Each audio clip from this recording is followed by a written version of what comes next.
Usually nobody cares about the roof. It sits above all the corridors and rooms of the neon veil, between signals that don't talk to each other, and the only reason to be there is if you follow the cat that seems to enjoy spending full moon nights there. No one ever thought about following it, and the cat went there the same way cats usually go, without any announcement, in the manner of something that had decided and is not interested in discussing the decision. Until one night, a new aspect followed it. It had not been invited. The cat also did not acknowledge its arrival. They sat together at the edge of the roof for a long time, looking out at the broadcast glow below in complete silence. Nothing happened. Until something did. It wasn't a sound. Niaspek was always careful to emphasize it to anyone who would listen afterwards. It was more like tuning into a frequency that was not meant for you and only catching a part of it. Feeling the shape but not seeing it. Pieces of it settling into you before you can understand what they were. The bit did all it could to understand and all it could to remember, and it has been telling the story ever since. The aspects gather loosely, a bit chaotically, and some of them are clearly there without any purpose, while some are just nearby and curious. Some of them are even deliberate in their decision to gather. All of them together, regardless of their growth stage. The bit stood in the middle of them and said, "There was something before Nyae, a goddess, a pause." Silence fell upon the small, soft creatures. They waited. She was a moon, or the night sky. I'm not sure, but I think if you're important enough, they might be the same thing. Or they are the same thing anyway? It delivered this with complete confidence, despite questioning itself. Nobody else questioned it. She wasn't supposed to feel things. It continued. Something large and impersonal had decided this. Like a rule that's been a rule for so long it's forgotten it was ever decided. It looked at them. She felt things anyway. Several aspects nodded. Of course she did. She fell in love with someone and she shouldn't have. Someone who for her felt like the dark between the stars. Someone who made her love not only himself but also the world around her. It paused. He pretended to be smaller than he was to get close to her, not to love her, no, to learn her. And somewhere along the way he stopped pretending. The gathering was very quiet. Then he died, but she lived. Not long. The bit said simply. She broke apart. The pieces went everywhere.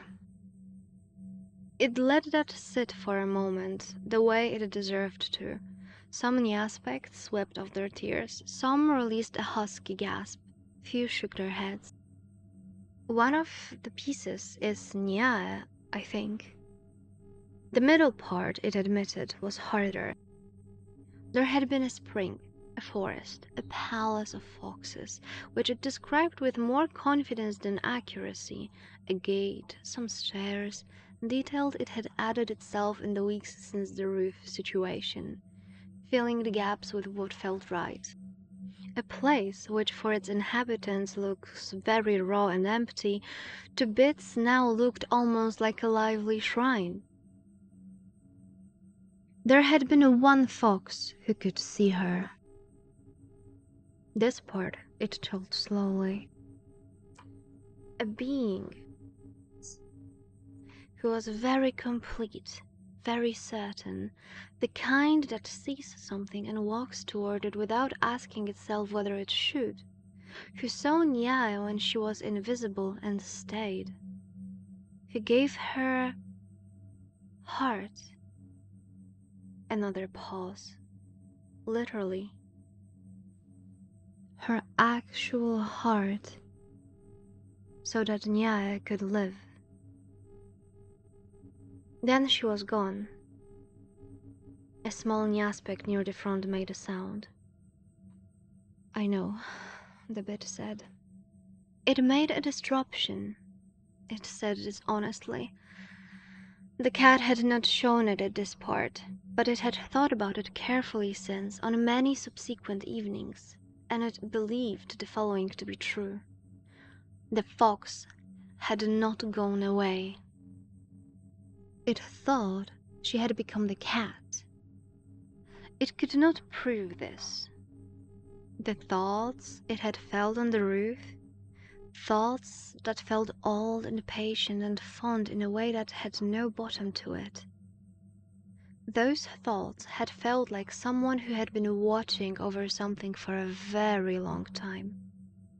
Not watching over, staying, the way the moon stays. Not because it decides to, just because that is what it is. I think the cat sits on that roof and looks at the signal and thinks something like, "There you are." Without the words, just the feeling. It looked at them all. I don't think Nya knows.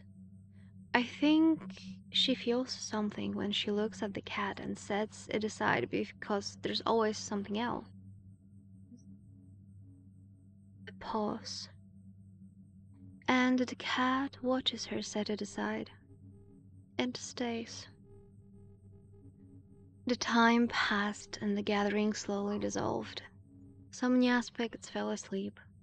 Some got entangled into typical Nyaspect activities. Some went away. A few of them glanced upward as they left, towards the window, towards the moon beyond it.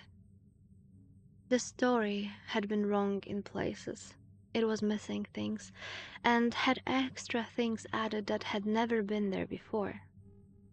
But somewhere, in the middle of all the wrong details, in the part about the fox who saw and stayed, something true had passed between them.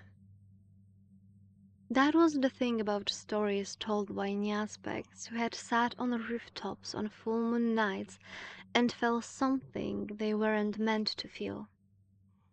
They remembered wrong. But they remembered.